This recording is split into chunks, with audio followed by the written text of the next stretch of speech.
오늘 우리에게 주신 하나님 말씀은 구약성경 열왕기상 18장 1절부터 3절까지 말씀입니다. 열왕기상 18장 1절부터 3절, 제가 가지고 있는 성경 54페이지에 있고요. 열왕기상 18장 1절부터 3절까지 다 찾으셨죠? 우리 같이 한 목소리로 봉독하겠습니다. 시작. 많은 날이 지나고 제3년에 여호와의 말씀이 엘리야에게 임하여 이르시되 너는 가서 아합에게 보이라. 내가 비를 지면에 내리리라. 엘리야가 아합에게 보이려고 가니 그때에 사마리아의 기근이 심하였더라. 아합이 왕궁 맡은 자 오바댜를 불렀으니 이 오바댜는 여호와를 지극히 경외하는 자라. 아멘. 오늘 함께 나눌 말씀의 제목은 쉽고 편하게 응답받으려는 근성을 버려야 한다입니다. 오늘 말씀을 통해서 은혜가 임하시기를 주님의 이름으로 축복합니다. 북이스라엘의 왕이었던 이 아합 왕은요, 우리가 지난 시간에도 살펴보았는데 하나님 보시기에 그 이전의 왕들보다 악을 더욱 행하였다, 이렇게 기록해주고 있습니다. 그것은 바로 여로보암의 죄를 따라서 그 또한 똑같이 우상을 만들고 하나님이 아닌 그 우상에게 절하고 섬기고, 또 뿐만 아니라 신전과 제단을 쌓아서 경배하고, 그러면 자기만 왕만 그렇게 했겠어요? 백성들을 그렇게 이끌었겠죠. 그래서 이스라엘 백성들과 또 지도자들, 특별히 이 아합 왕과 또 이세벨은 하나님이 아닌 우상에게 숭배했다, 그런 말씀을 주고 있는데 이것을 가볍게 여겼다, 이렇게 성경은 기록해주고 있습니다. 이스라엘을 구원하신 하나님이 시퍼렇게 살아계심에도 불구하고 아합 왕은 그것을 의식하지 않았어요. 우리의 삶에 진짜 내가 믿는 하나님이 지금 살아계시다, 또 나를 지켜보고 계신다, 내가 하는 모든 언어와 또 행동과 나의 마음의 중심까지도 꿰뚫어 보신 하나님이 지금 나를 지켜보고 계신다. 우리가 늘 이러한 하나님을 의식하는 그런 삶을 살아야 될 줄 믿습니다. 그런데 그 하나님을 의식하지 않고 살아갈 때에는 내 마음대로, 내 생각대로 살 수밖에 없어요. 그 결과 하나님께서 이 아합 왕을 통해서 하나님이 너무 마음의 상심이 크셨고 또 진노하셨다고 말씀해주고 있습니다. 그 말씀에 보면은 16장에 열왕기상 16장 34절에 보면은 그 시대에 베델 사람 히엘이 여리고를 건축하였는데 그가 그 터를 쌓을 때에 맏아들 아비람을 잃었고 그 성문을 세울 때에 막내 아들 수굽을 잃었으니 여호와께서 눈의 아들 여호수아를 통하여 하신 말씀과 같이 되었더라, 이렇게 말씀해주고 있습니다. 이것은 무슨 말씀입니까? 여기서 갑자기 여호수아 이야기가 나오는데 여호수아 6장 26절을 참고해 보면 여호수아가 그때 맹세하게 하여 이르되 누구든지 일어나서 이 여리고 성을 건축하는 자는 여호와 앞에서 저주를 받을 것이라. 그 기초를 쌓을 때에 그의 맏아들을 잃을 것이요 그 문을 세울 때에 그의 막내 아들을 잃으리라 하더라. 이 말씀은요, 사실 지금 이 아합의 시대에 이 베델 사람 히엘이 여리고를 건축하게 되는데 이 예언이 이 히엘이 여리고를 건축하기 이전에 500년이나 지난 그 이전의 예언이었어요. 그런데 500년이 지나고 나서 이 말씀대로 그대로 성취가 되는 것을 보게 됩니다. 그러면 먼저 우리가 여호수아가 왜 이런 예언을 했을까? 우리가 가나안 땅에 여호수아와 그의 백성들이 들어갔을 때에 제일 먼저 만났던 성이 여리고 성이었어요. 굉장히 높고 또 벽은 두껍고 거기에 사는 사람들은 아주 강대한, 키가 크고 기골이 장성한 그런 병사들이 많았는데, 그런 하나님이 그 여리고 성을 취하게 하셨죠. 그래서 이걸 통해서 하나님이 원하시는 것이 뭐였냐면 이 가나안 땅을 주실 때에 그 가나안 땅에 살고 있었던 그런 여러 족속들이 있었죠. 그리고 뿐만 아니라 그들이 믿었던 신들이 있었어요.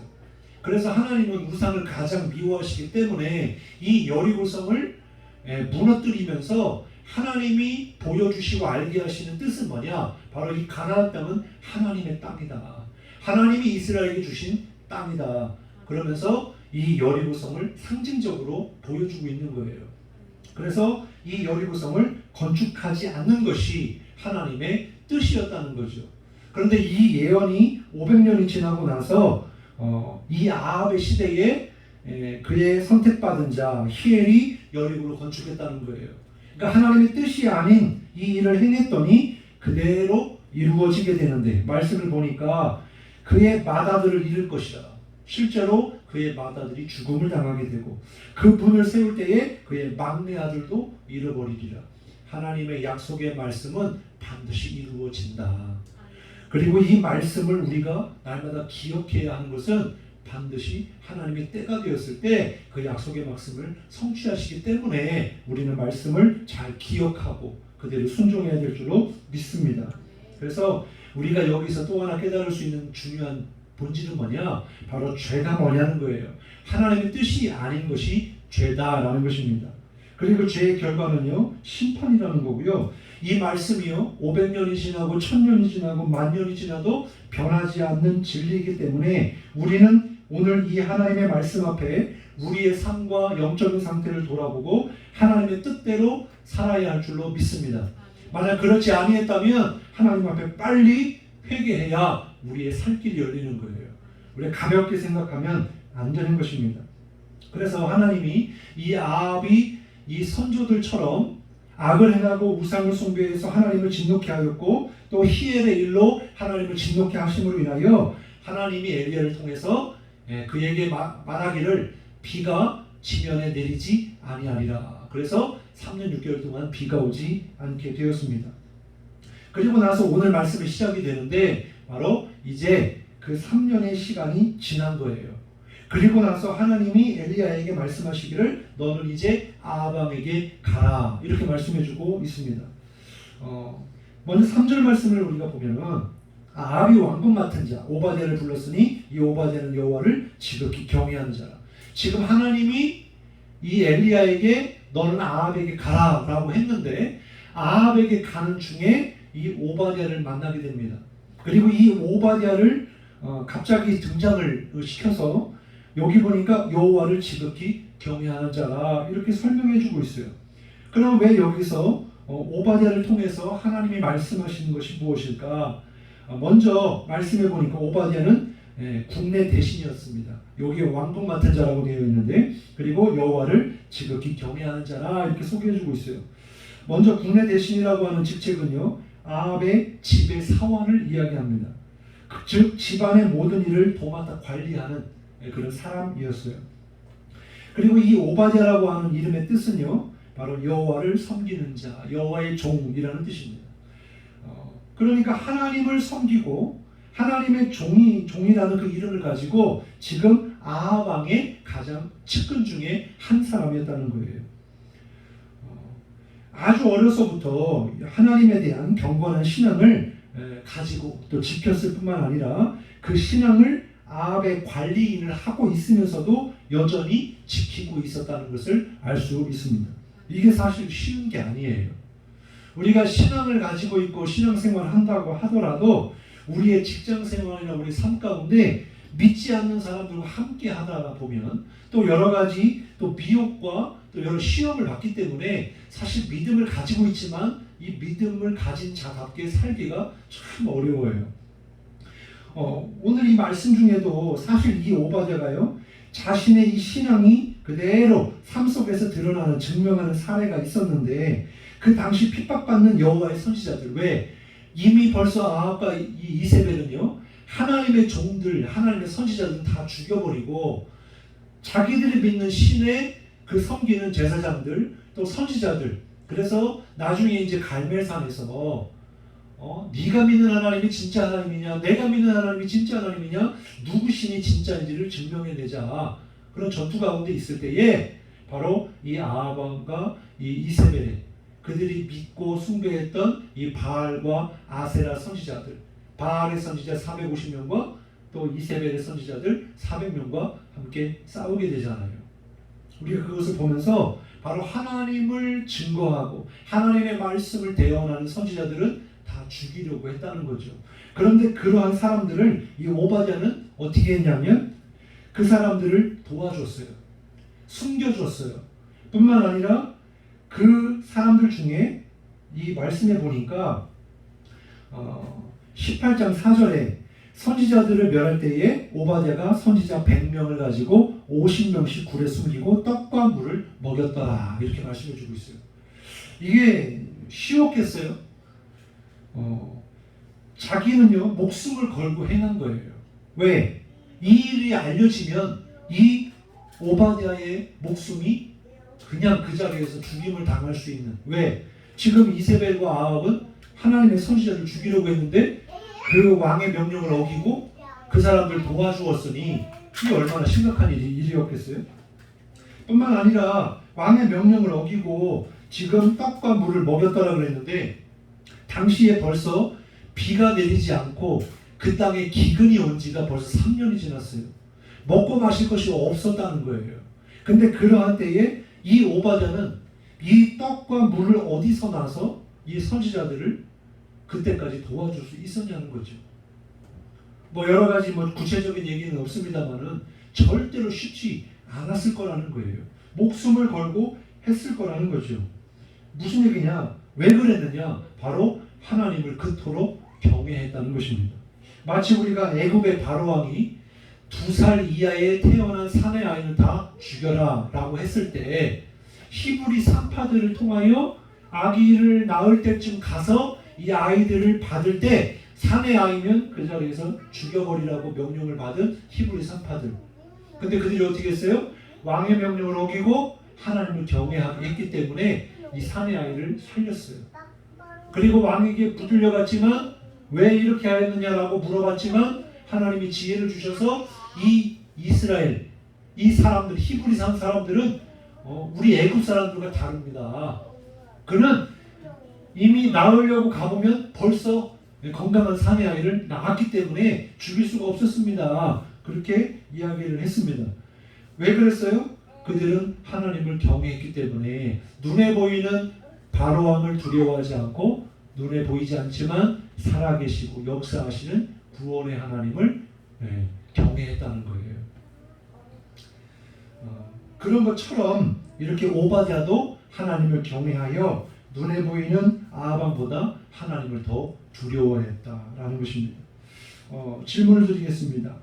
여러분은 눈에 보이는 사람을 두려워하십니까? 아니면 눈에 보이지 않지만 살아계신 하나님을 경외하십니까? 우리가 좀 먹여 살리기도 했는데 만일 이 오바댜처럼 나를 통해서 그런 하나님의 뜻이 누군가에게 또 하나님의 사람들에게 이렇게 가서 도와주라, 먹여주라 라고 한다고 하면 할 수 있겠습니까? 정말 하나님을 경외할 수 있는 저와 여러분 되시기를 주님의 이름으로 축원합니다.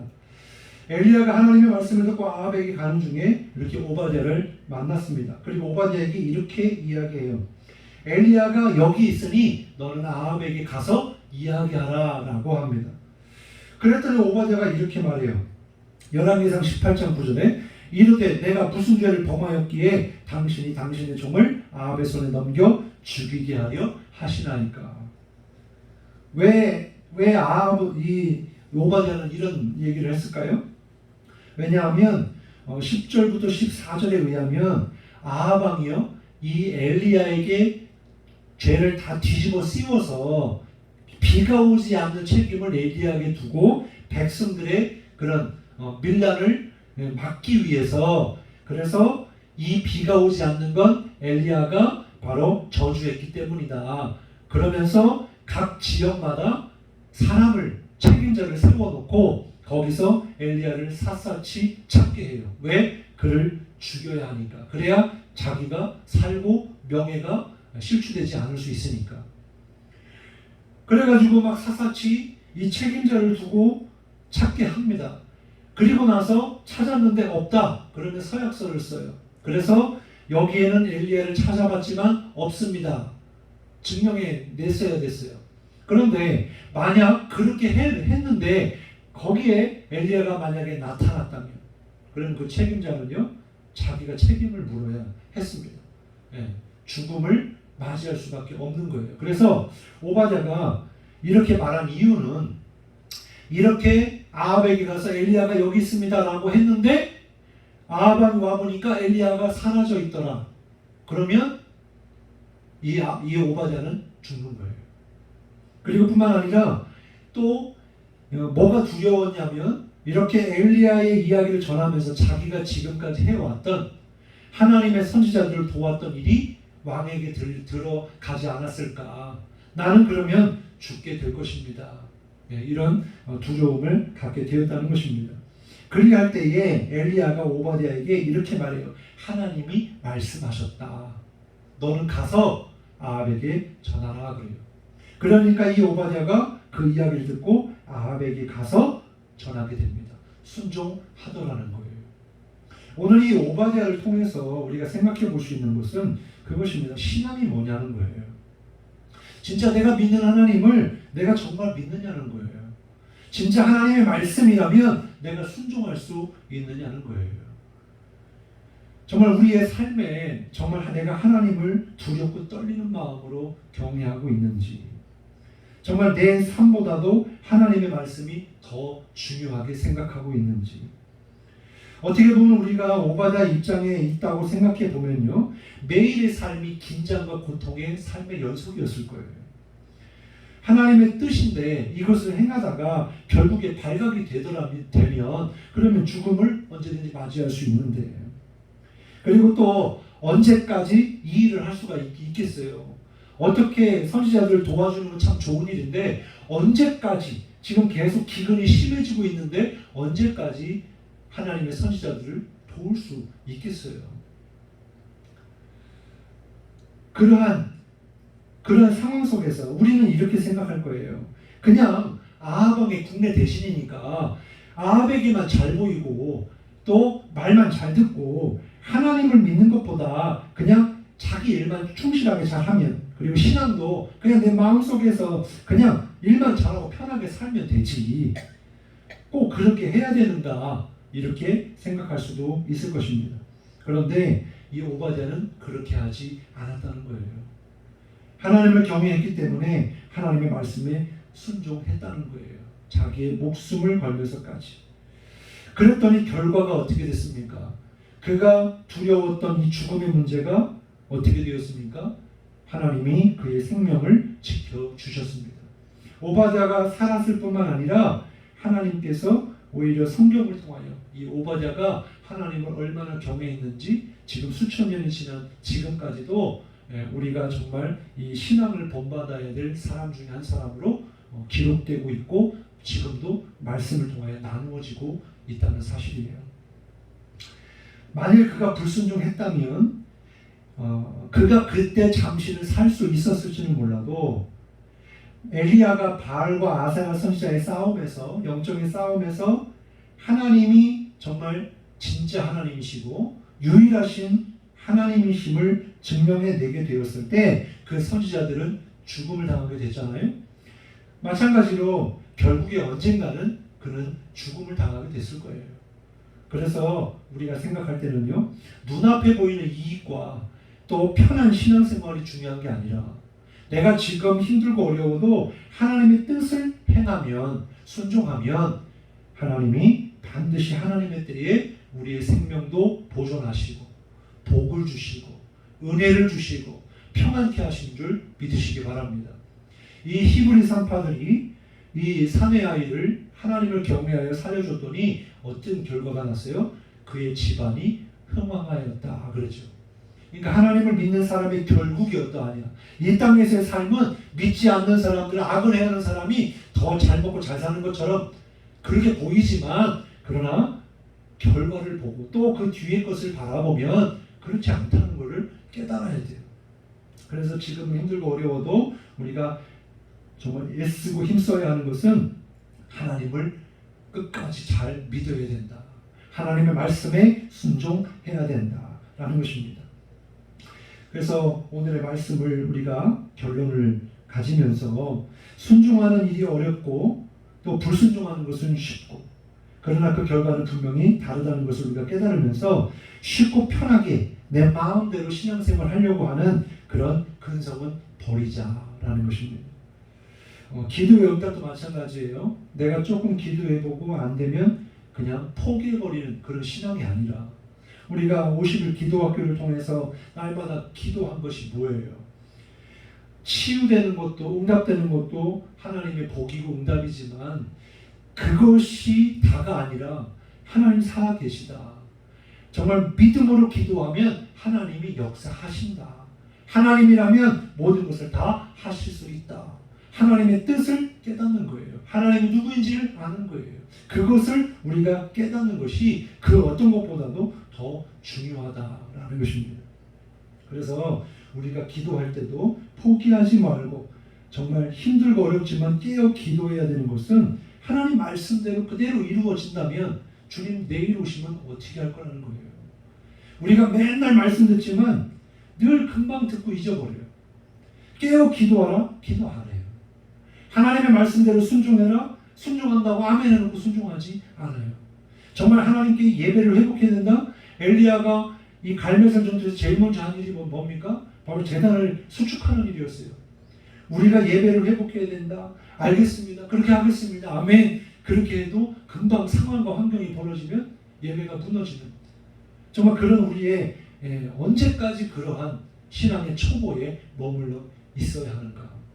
우리가 하나님의 말씀대로 그대로 이루어진다고 믿는다면 하나님의 말씀을 내게 주시는 말씀으로 생명의 말씀으로 듣고 믿고 의지하며 나아가야 될 줄로 믿습니다.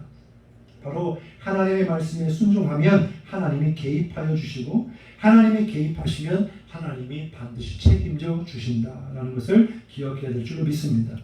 아브라함도 그랬죠. 이삭도 그랬죠. 야곱도 그랬죠. 요셉도 그랬죠. 근데 이 사람들이 다 어려움이 없었습니까? 다 시험이 있고 연단이 있고 어려움이 있었어요. 미혹이 있었어요. 도망자 신세였어요. 그리고 감옥에도 이게 붙잡혔어요. 또 나이가 많도록 아이도 없었어요.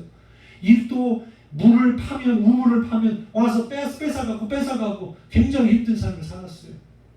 뿐만 아니라 하나님이 네 자식 100세에 낳은 아브라함의 자식 이삭을 파주래요.